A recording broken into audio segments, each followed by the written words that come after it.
Xiaomi ıslak kuru şarjlı süpürge. Şimdi bunda en çok sorulan sorulardan bir tanesi şu: kendi kendini temizleme özelliği var mı? Evet, var.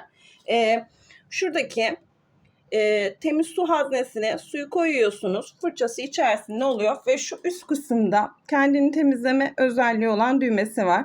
Buraya bastıktan sonra kendini temizleme moduna geçiyor. Gördüğünüz gibi.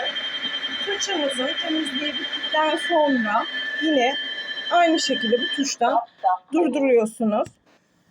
Durdurduktan sonra benim size tavsiyem üst kısmı açın ve bunu çıkartıp temizleme başlığını kurutun.